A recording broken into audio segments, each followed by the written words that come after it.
Trigger warning. This podcast episode contains details from emotional abuse survivors.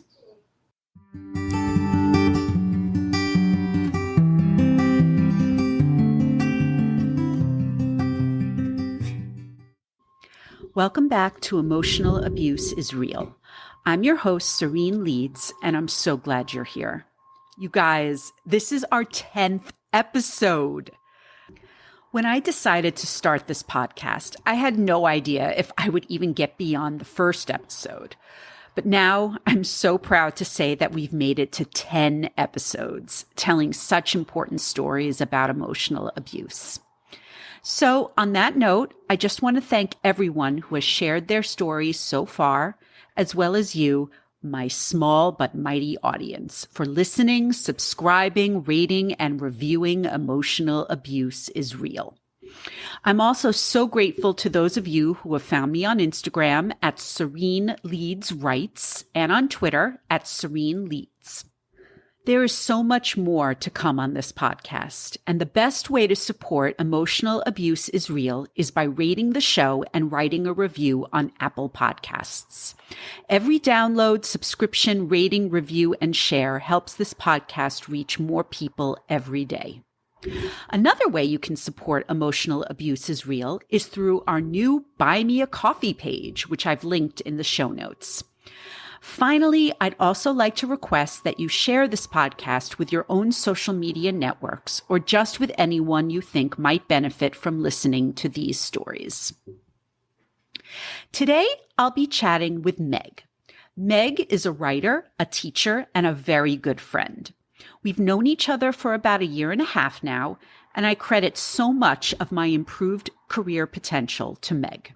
I've come to value her insights on everything from digital media and content marketing to the most effective memes and gifts. I will also be forever grateful to Meg for turning me on to Bo Burnham's brilliant Netflix special, Inside. When you have a chance, do yourself a favor, fire up YouTube or Netflix and watch, at the very least, White Woman's Instagram. You can thank me later. Anyway, Meg opens up to me about an emotionally abusive relationship she was in about 5 years ago, and we have a wonderful conversation about the importance of sharing these kinds of stories. We also talk about how sometimes, and this is definitely in the case of our experiences, it can take several years until we're ready to discuss our emotional abuse. Please note that I will be referring to Meg by her first name only to protect her privacy. Also, as I say on this podcast regularly, I am not a mental health professional. I will always recommend that people who have experienced emotional abuse seek out licensed therapists and to not use this podcast as a substitute for professional mental health treatment. Finally, I wanted to reiterate that I understand that the content on this podcast may be difficult for many of you.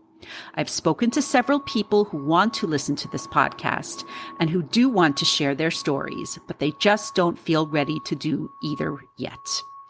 I'm here to tell you that I completely understand your decision.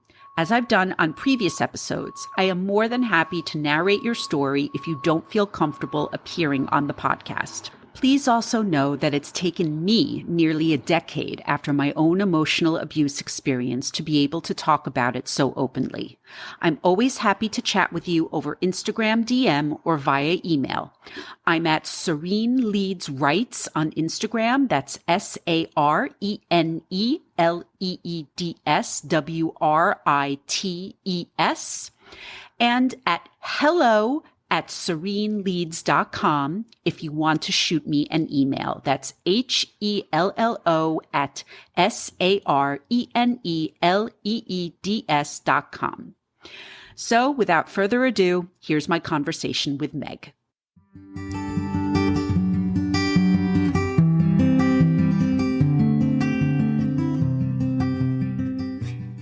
My name is Meg, and I'm a freelance writer and a teacher and a friend of Sarene's. I'm so happy you're here, Meg. Thank you so much for coming on the podcast. Yes, we've known each other for a couple of years now, and I'm thrilled that I know you. Well, I really am, and I'm so happy that we'll be able to talk about your own emotional abuse experience. And so, Meg, the floor is yours. If you could please share your emotional abuse story with us.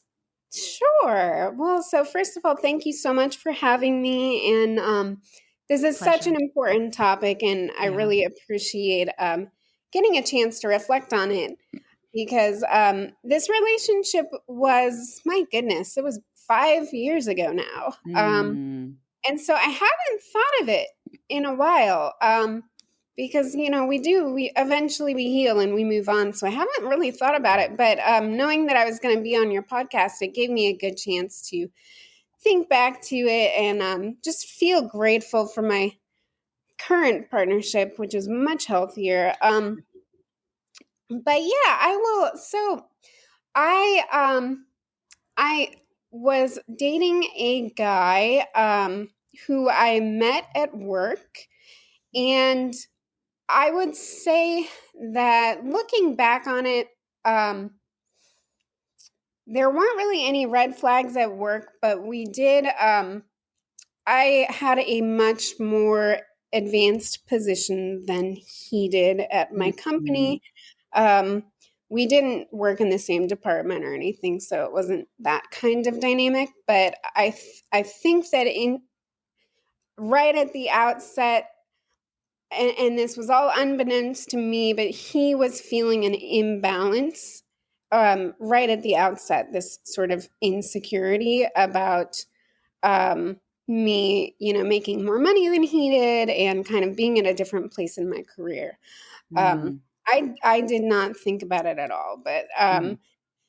and so that started to manifest in this really interesting way where all of these things that I just really enjoyed doing and had kind of made part of my core identity. Like for example, I really love nerding out about neuroscience and just spouting off fun facts. And he would pick on that and uh, turn it into he basically turned me into this caricature of someone who was constantly kind of projecting smartness and projecting this smart identity, which I certainly wasn't trying to do.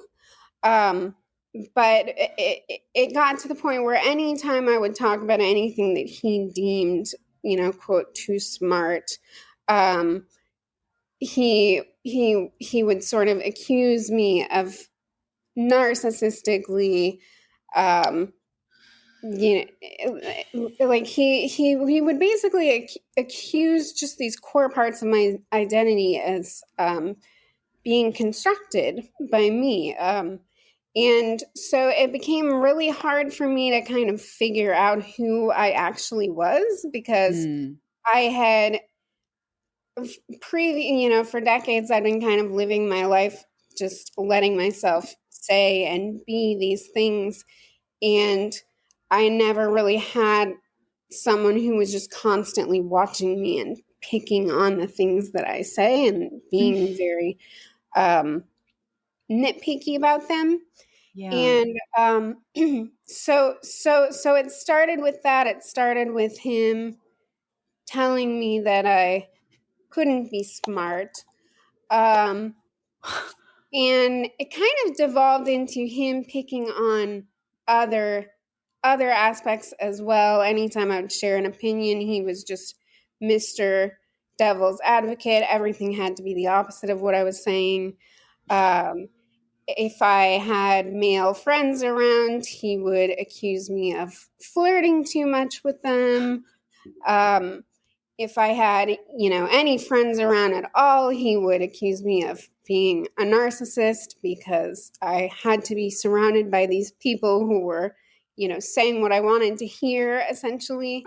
Wow. Um, and uh, and so I started to because I would say that when before I started dating him, I was actually in a pretty healthy mental space.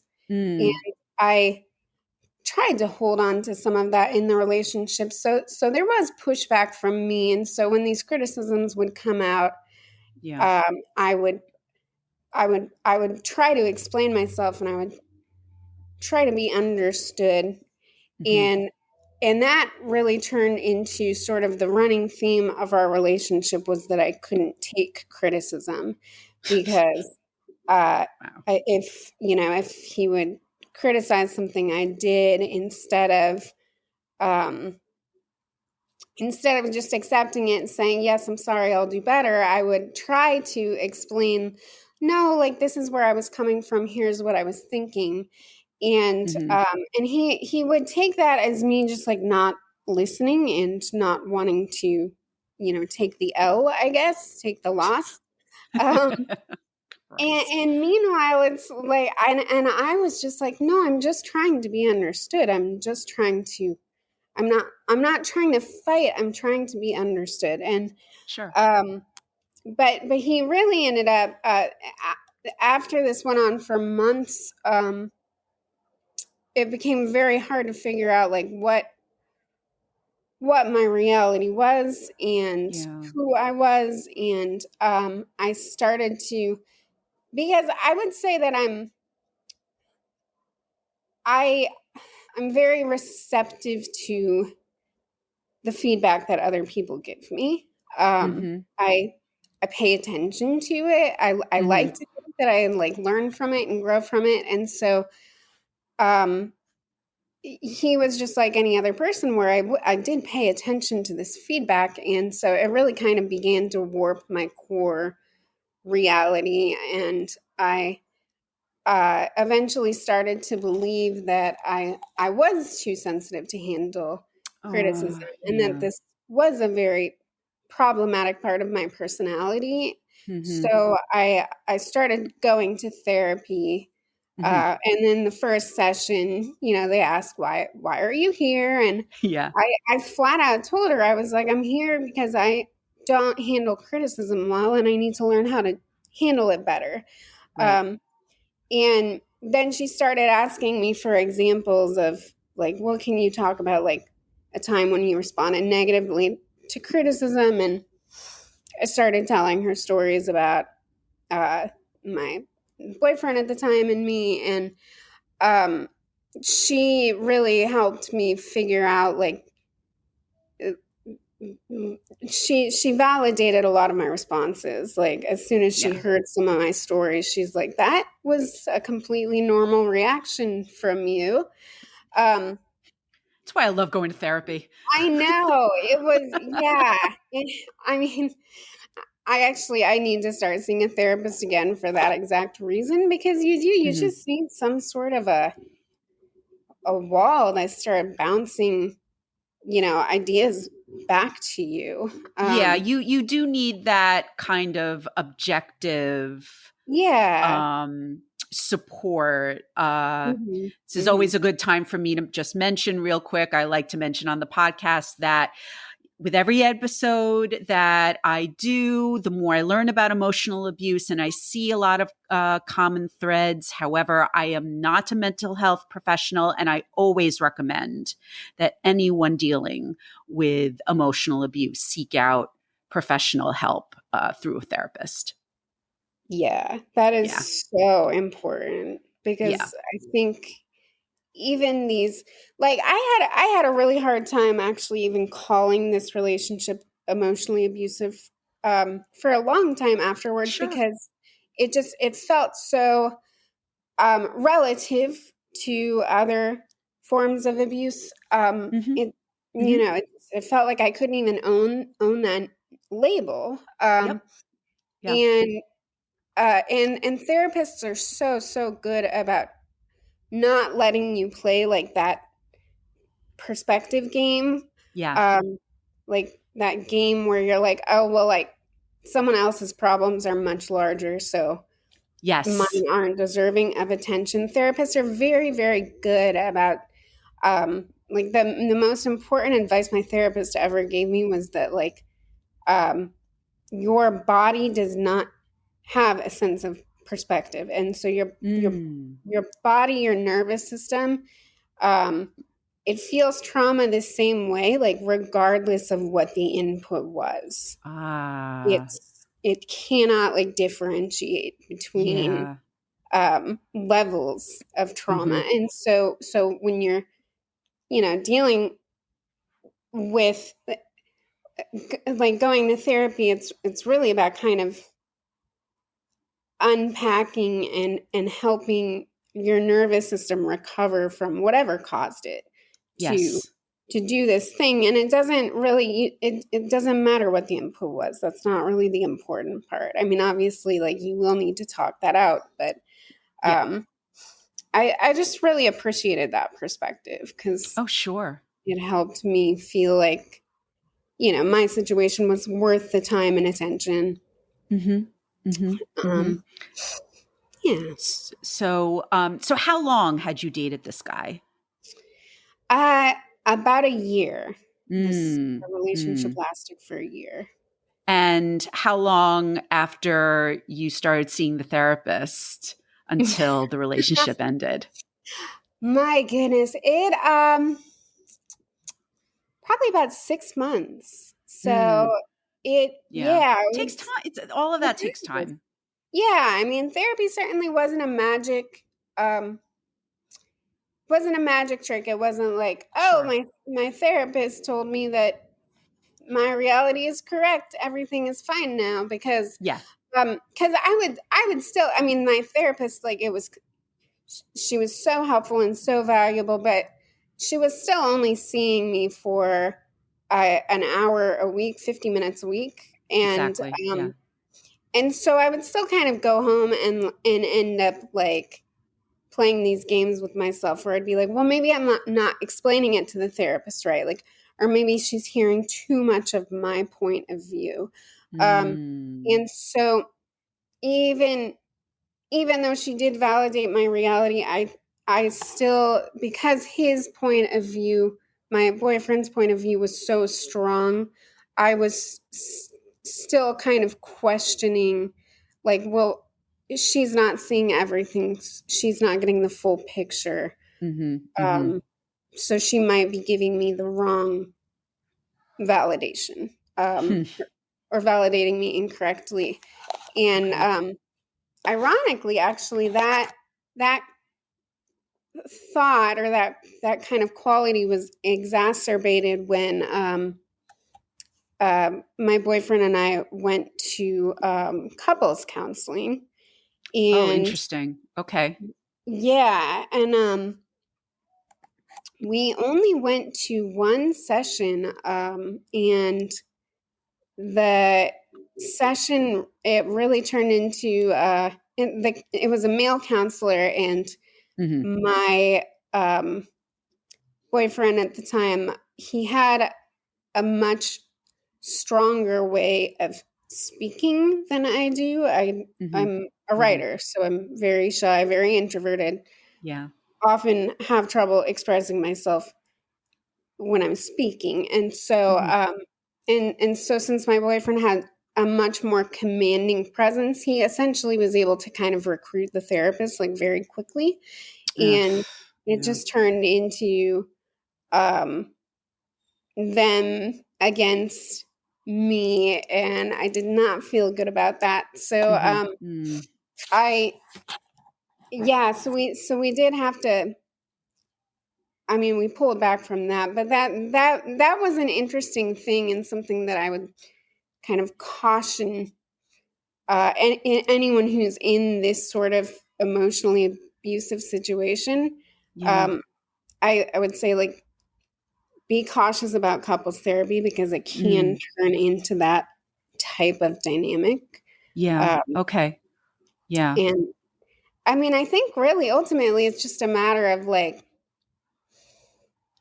uh, the type of people who are emotionally abusive, they can be very convincing. They can be very charming and Mm-hmm. convincing, And manipulative. and manipulative, yes, and very, Yeah. very good at just externalizing, like, all of these qualities and putting on a show and making people fall in love. And Mm-hmm.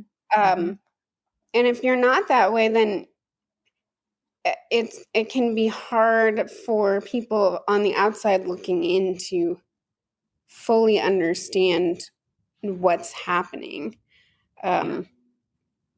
So that was difficult too, was just kind of realizing that nobody else could quite see what was going on here. Yeah, sure. Yeah, I know that feeling. Yeah, I do. Yeah. Yeah. Because commonalities, that is what happened to me. Nobody saw it. They didn't, it's like you said, they didn't think that it was that bad in Mhm. comparison to what really could have been happening. Mhm. And how, as I've said when I've told my own story, nobody wanted to get involved. Mhm. Everyone had, their own lives to deal with. No one wanted to get involved. And the other thing that you mentioned that I found very interesting was from my experience doing this podcast and from my own therapy. My therapist told me that my emotional abuser, my boss at Rolling Stone, was Mhm. a narcissist. So I find it very interesting that your emotional abuser accused you of narcissism. And Mhm. in many ways, my boss did do that. I've talked about this before. I talked about it on my debut episode. Mhm. He would accuse me of being, in his words, cocky. And I'm like, what are you talking about? Because he Yeah. was intimidated. He was threatened by Mhm. a female, a confident female. Mhm. So Mhm. all of that kind of behavior I just see is so common in Yeah. emotionally abusive relationships. Yeah. Yeah. I have noticed that too, because I've observed other people going through this, and that sense of projection, it's so Yeah. strong. Um Yeah. So and what ended up happening? well, eventually we so because I would say that, like, while he certainly did a number on me and made me question my reality, I never fully lost my sort of desire to push back, or Mhm, mhm, clarify, I guess. mhm. Not even Good. push back, but clarify. Okay. Um, and so predictably, we argued a lot, and Mm. our relationship actually ended up just devolving into arguments.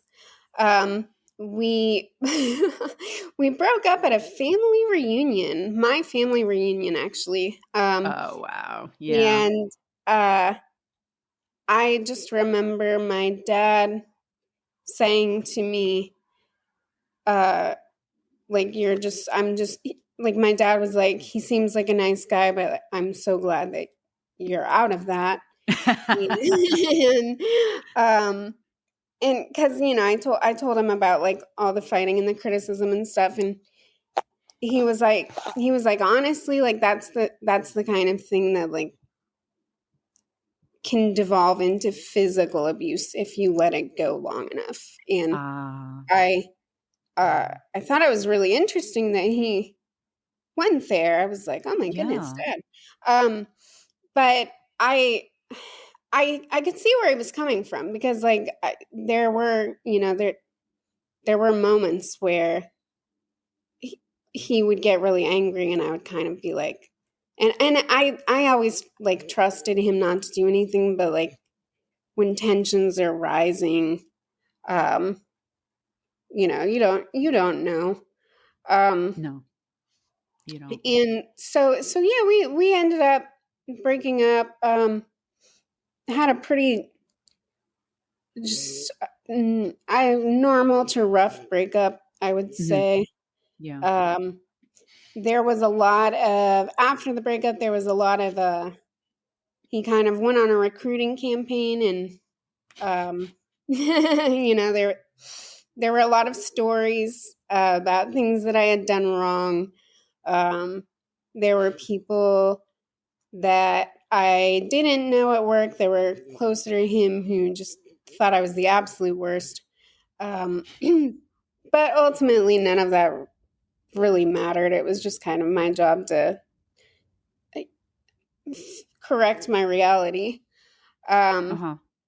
How and much longer did you guys work together?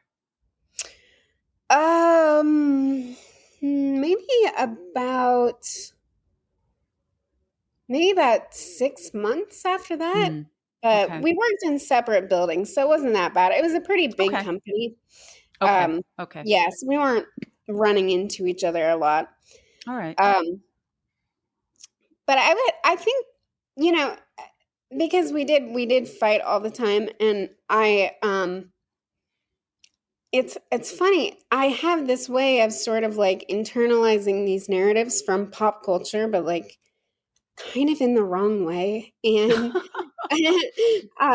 or I used to. I've outgrown it a bit, but I used to when I was younger. And one message that I really strongly took to heart that I had kind of learned from all of the information that our culture was feeding me was this idea that relationships take work and that relationships are supposed to be hard. Um, Mm. I I really believed in that, and I thought that I'm just going to start using his name because it's vague and confusing. That I Go for don't. it. His name is Zach, Okay. and I thought that Zach and I had a really strong relationship because we were really fighting for it.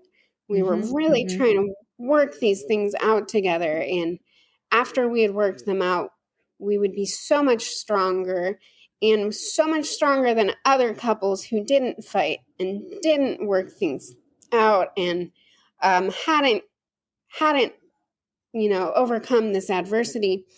And I really strongly believed in that like because we were Yeah. working, because we were putting in the hard work, that meant that we were going to be a really like strong and lasting couple. Mm-hmm. Mm-hmm. And then Yeah. No. yeah, no, I mean No. about a year, not even a year, about like 6 months after dating Zach, I actually met my husband, the man I'm married Yeah. to now. Yeah. And our relationship is so easy, and Yeah. I was just like, oh my gosh, like that was relationships aren't supposed to take that much work. I like that just I I agree. I agree. I mean, yes, there is some work involved, but mhm. I've never found my marriage to be a chore. Yeah, exactly. Yeah. You're not like having constant state of the union talks like every Yeah. single day. No. Um No. No.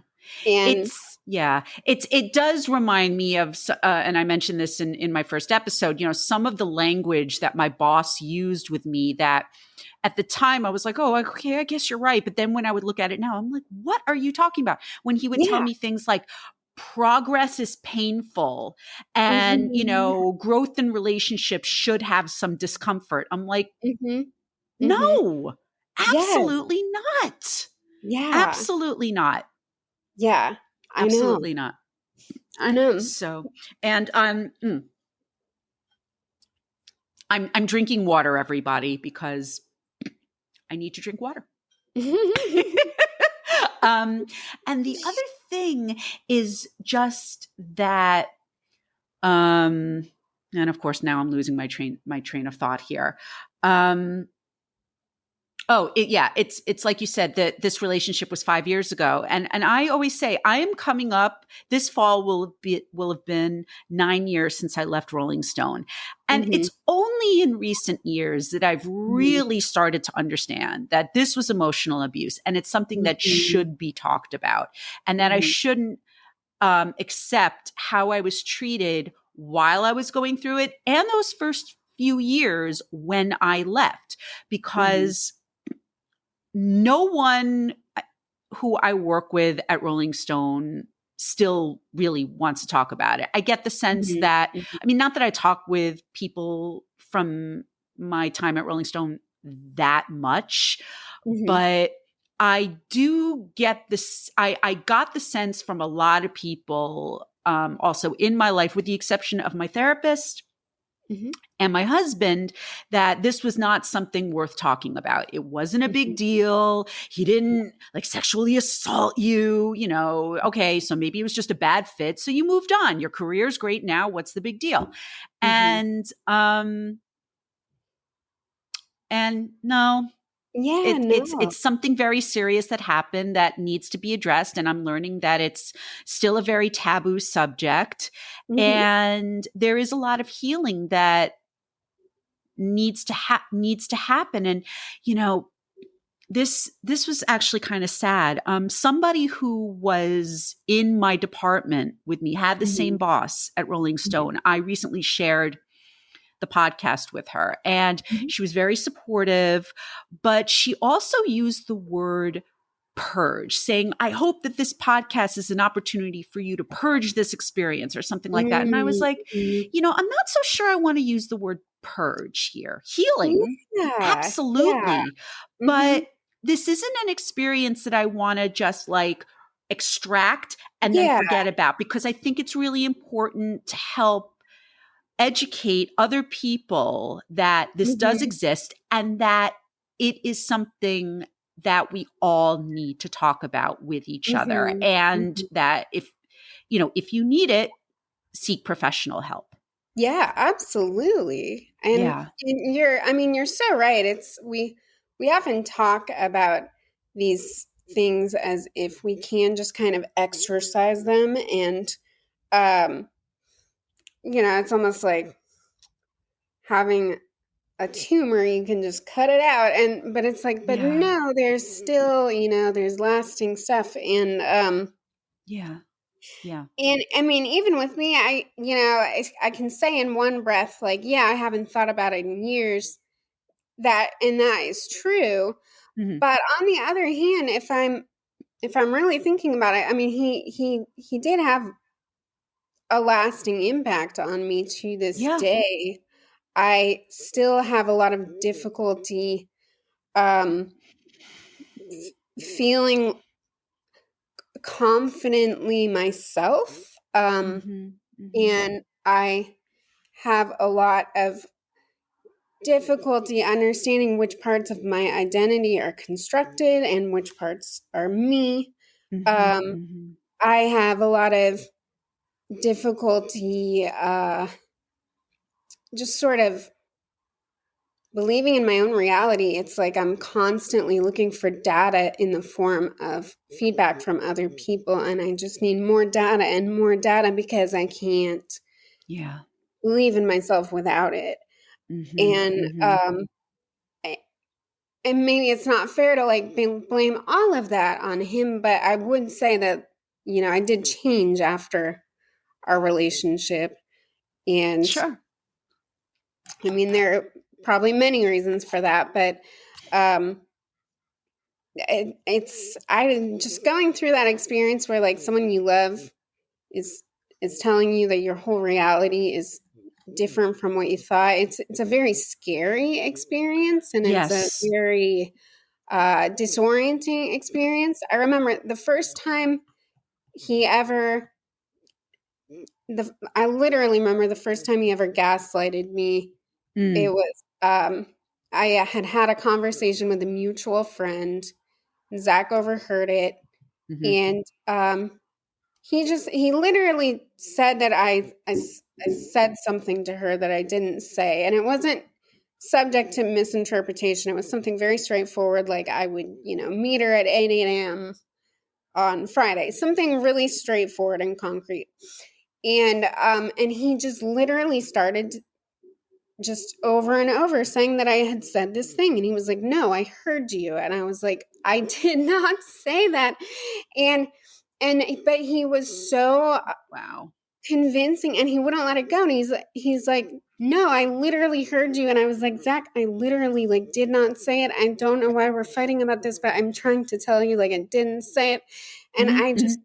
I will always remember that moment because like my heart just started to race, and I was so scared and confused, not because of Yeah. him, but just because the situation was so disorienting, and I Yeah. was so afraid that like my mind was going, and Yeah. that Yeah.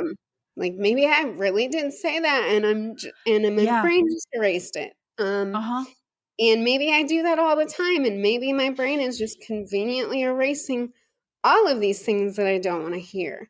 And like, and it got so scary. And Sure. I think that's kind of the heartbreaking thing about the people who end up in situations like this is like it's always the ones who are willing to be self-aware and humble and ask questions and receive feedback. Yes.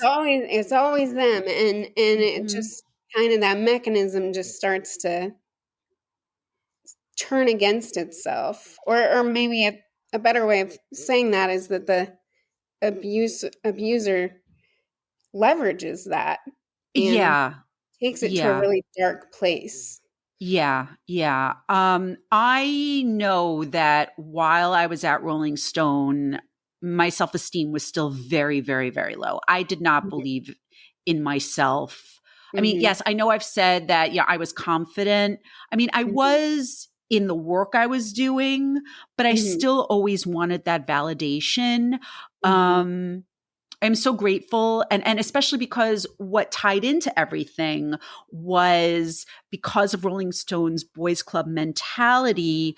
I was not able to advance the way that I knew that I could. So I did have to mhm, leave and go somewhere else. So I knew I could advance in my career. So I was mhm, also feeling like I knew I was capable of doing so much more, but no one else there could see it.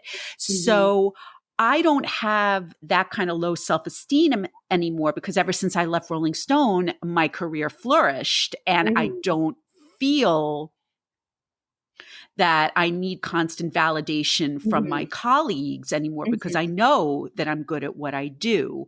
mhm, But I do feel that yeah, there was somewhere in there he was convincing me that I was this terrible person.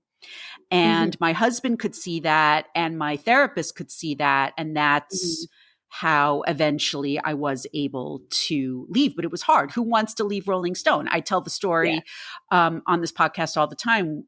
My husband and I have this one good friend who, for years, he just kept saying to me, "How could you have left? I don't Mhm, understand." And one day mhm. we sat him down and said, "Buckle up." Here's what it's like. Yeah. Yeah, it was a dream that became a nightmare. Just because Mick Jagger walks by your cubicle doesn't Mhm, mean that it was the mhm. perfect job. So, Yeah, yeah, yeah, and I think definitely. that that really like, I can kind of connect that idea to, this sort of Instagram reality that we construct for ourselves. Like, Oh, maybe yeah. someone doesn't work at Rolling Stone, but, Zach and I would post pictures of ourselves where we were so happy and so cute, Yeah. um, and it can be hard to, we because we put these things out to the world that don't fully reflect who we are, Yeah. and then people see that and they're like, well, but like, what? Why are you unhappy? Like, Right. How look at could you all this possibly evidence. be unhappy? That Yeah. that is such a common thread that Mhm. um has appeared on this podcast of, Mhm. well, what do you really have to be unhappy about? It's not Yeah. that bad. Yeah. And no, Mhm. everybody has their own reality. And if you're in pain, then you're in pain. Mhm. Absolutely. Yeah. Absolutely.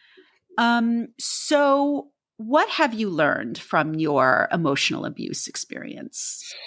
That is a great question. Thank you. I, I've had a little journalistic experience, Meg. you know, you dabble. I dabble.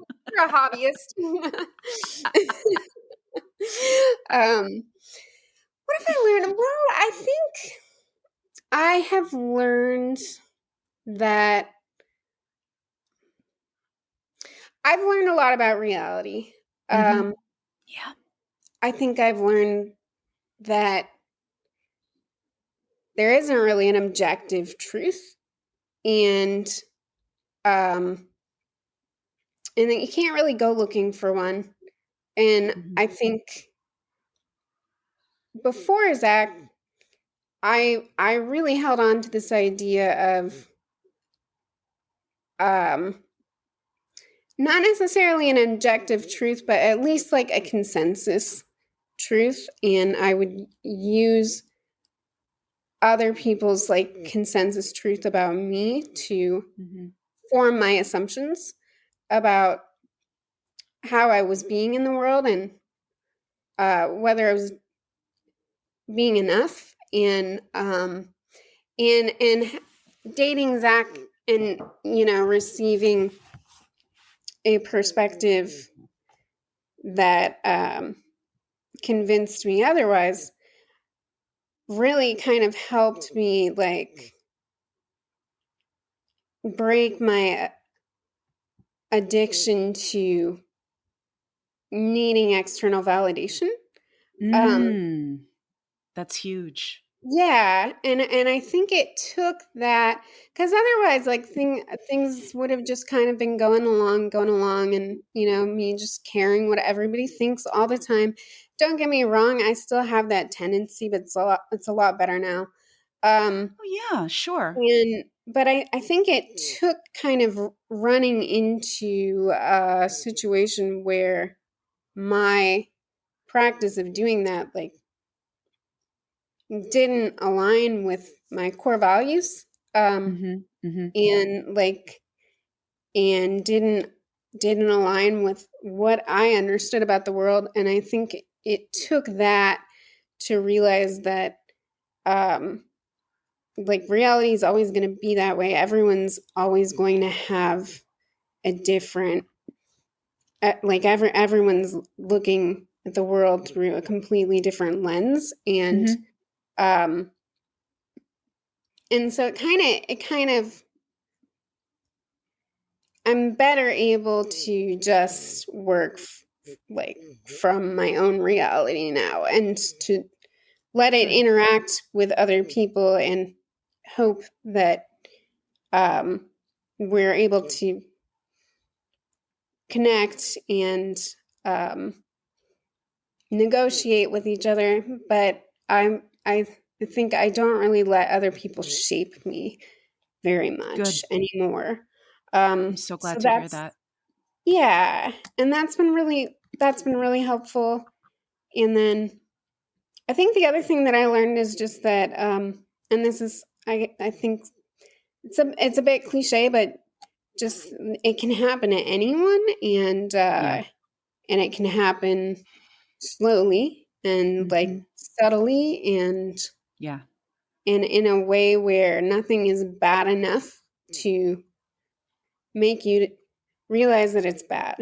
Um, Mm-hmm. Mm-hmm. and Yeah. like back to your work situation, like I've been in work situations like that where I'm like, I just like please just do something to like make me quit, or please just fire me because like this sort of back and forth, like it's good one day, it's bad the next. Yeah. Um, that just keeps you clinging to it and like and Yeah. and I think it's like that ambiguity um that Yeah. can really keep you locked into stuff. Like if something was super straightforward and there was just like a moment or like a line that was crossed, like it would be one thing, but that ambiguity really keeps you fighting. It really It keeps really does. That's why one of the reasons why I think I was there for so long, Mhm. because any regrets, I do regret not leaving sooner. And even when I did leave, it was still kind of ambiguous. There were, and I talked about it briefly on my first episode, but there was just a huge very late night fight that happened Mm, between us, and it was really serious. And I mhm, finally started screaming at him because he wouldn't let something go, and mhm, I told him let it go. And then after that, I was like, okay, um, not quite sure how I'm going to resign, but I decided, because I was like, I want to keep this paycheck going for as long as I can. Mm-hmm. So what I knew at that point, what I couldn't do with him anymore was have these private meetings that he would bring me in. And, it was just embarrassing and people would notice it and it would go on for Mm-hmm. 2 hours straight and it would just be character assassination. It was just absolutely soul crushing. And I knew at some point he was going to want to do one of those private meetings. And I just said, I drafted my resignation letter and I just waited patiently for him to say, we need to do a meeting. And the second he did it, so it took a couple of weeks. And so I kept working. And so the minute he said, let's do that private meeting. And I said, okay, I printed out the resignation letter. I put it on his desk and he was like, wait, what? It was great. Like, he was totally shocked. And I said, this really should not come as a surprise to you. This should not come as a surprise to you at all. It's time for me to go. They're always so surprised when you call their bluff. Yeah. And that's a funny thing about manipulative people is they genuinely believe that they're pulling a fast one on everyone. And I don't think that they realize like quite how transparent their behavior really is. Yeah. He did not get it. And then, later on, I gave 2 weeks notice and then, he tried to do another private meeting and I said, no. One of the many reasons why I'm leaving is because I'm no longer comfortable doing these private meetings with you. If you want to meet with me, we're going to do it right here in front of everybody. And he blew a gasket and wouldn't talk to me for the next week. And then as I think we texted about this, and then he called out sick on my last day. Of course he did.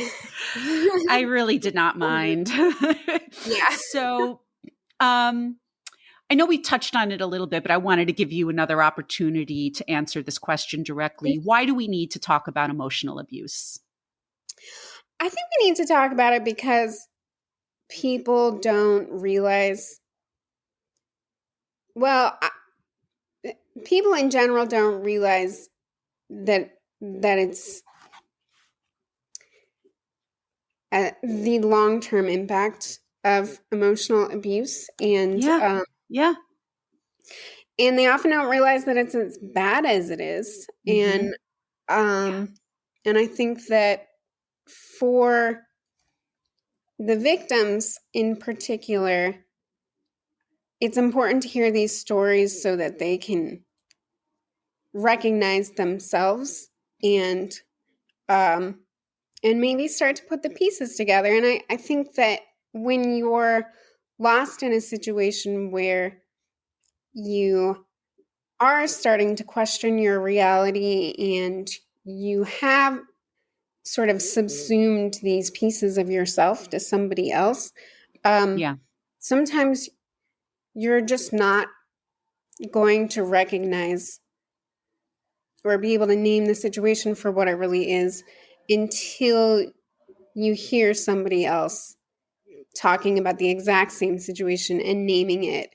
And I think that can make people feel like it's okay to call a spade because it's sometimes it's not it's not as bad. I mean, I don't even want to put it on a scale like that, but it's not physical abuse, and although that often comes with it,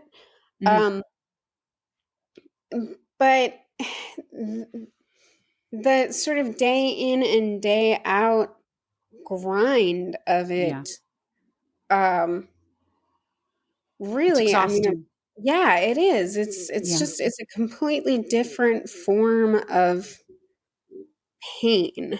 Yeah. I remember, like, I was describing getting a tattoo to someone once, and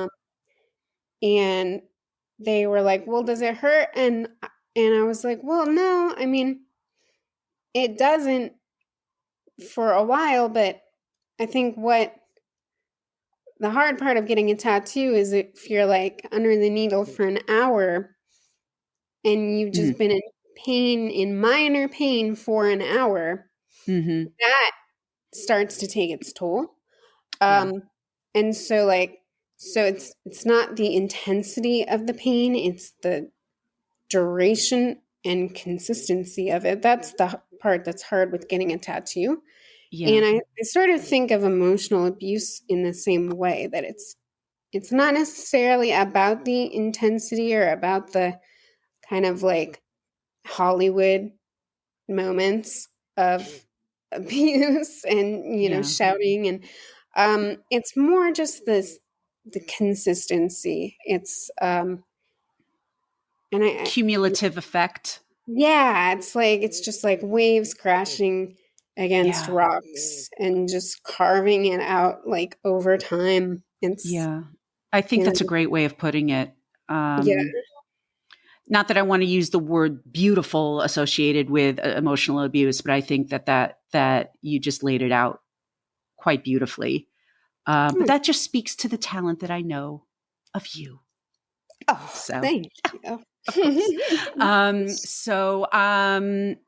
I can't thank you enough for being so transparent and so candid with me and with the listeners. I'm so glad we were able to do this. Thank you. Oh, thank you, Serene. Of course. I'm so glad that I got a chance to participate in this beautiful project of yours. Thank you. And I think that, yeah, I mean, the more stories people can hear, the better. I really, truly, I strongly believe in like the connective power of storytelling. And Thank you. So, I think, listeners, if you're out there, I say it every week, but Meg said it too. Please reach out and please share your story, and we can talk about how you would want that to happen, because I do respect everybody's privacy. So, Meg, thank you again. It was great to have you on the show. of course. Thank you.